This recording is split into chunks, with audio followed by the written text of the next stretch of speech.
Aam Aadmi party Raghav Chadha గారిని తొలగించడంతో ఆ పార్టీకి భారీగా డ్యామేజ్ జరిగిపోయింది. దేశవ్యాప్తంగా జరిగిపోయింది. ఇప్పుడు అధికారంలో ఉన్నటువంటి పంజాబ్లో కూడా దాని యొక్క పరువు పోయింది. అధికారంలో లేకపోయినా ప్రతిపక్షంలో ఉన్నటువంటి ఢిల్లీలో కూడా దాని యొక్క పరువు పోయింది. అంటే ఆమ్ ఆద్మీ పార్టీ యొక్క నిజస్వరూపం ఇదా అన్న విధంగా ఇప్పుడు అందరూ కూడా మాట్లాడుకుంటున్నారు. అంటే ముఖ్యంగా ఎవరైతే ఆమ్ ఆద్మీ పార్టీకి ఓట్లు వేశారో ఎడ్యుకేషన్ పర్సన్స్ వాళ్ళే ఇదేంటిది, ఒక మాజీ ఐఏఎస్ ఆఫీసరు ఇలాంటి నిర్ణయం తీసుకుంటాడా?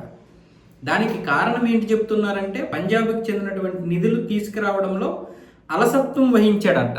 పంజాబ్కు రావాల్సిన దాదాపు 8,500 కోట్ల గ్రామీణ అభివృద్ధి నిధులు, అలాగే 60,000 కోట్ల జీఎస్టీ నష్టపరిహారం వంటి కీలక ఆర్థిక అంశాలను ఆయన ప్రస్తావించలేదని ఆర్థిక శాఖ మంత్రి చీమా మండిపడ్డారు. గతేడాది పంజాబ్లో వచ్చిన వరదల దృష్ట్యా ప్రధాని మోదీ ప్రకటించిన 1,600 కోట్ల ఆర్థిక సహాయం పూర్తిగా అందలేదని, ఈ విషయాన్ని కూడా ఆయన సభ దృష్టికి తీసుకురాలేదని ఆరోపిస్తున్నారు.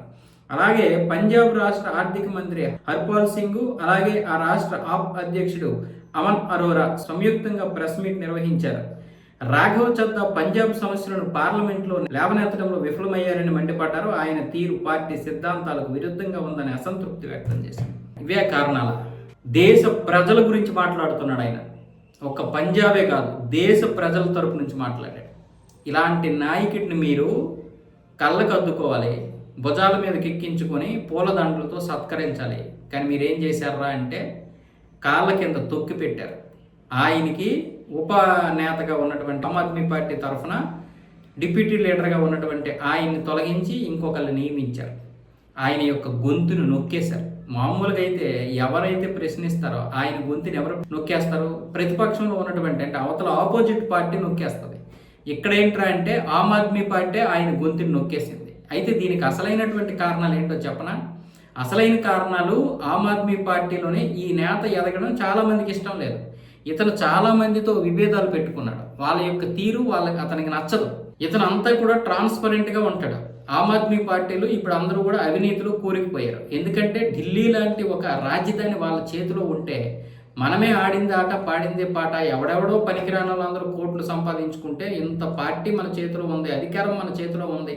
ఈ రియల్ ఎస్టేట్ పేరుతో ఎవడెవడో వస్తున్నాడు కదా, మరి మనం ఎందుకు భూములు కొనుక్కోకూడదని కొన్ని కబ్జాలు చేసి డబ్బులు సంపాదించుకుంటే ఆ తర్వాత లిక్కర్ స్కామ్లో కొన్ని వేల కోట్లు స్కామ్ చేశారు. అధినేతకి ఏమొచ్చేసి కొంత ముష్టి వేసేశారు. మనోడేమొచ్చేసి అద్దాల మేడలో మంచిగా ఊయిలోగుదాం అనుకున్నాడు. చివరికి ఏమొచ్చేసి ప్రతిపక్షంలో తోసేశారు ప్రజలందరూ కలిసి. మరి ఈ విషయం కనుక అప్పుడు తెలిస్తే ఇంకా ఆమ్ ఆద్మీ పార్టీకి ఎంత నష్టం వచ్చేదో, అసలు ప్రతిపక్ష హోదా కూడా ఉండేది కాదు. ఇలాంటి దౌర్భాగ్యమైనటువంటి పార్టీలు మన దేశంలో కోకొల్లలుగా ఉన్నాయి.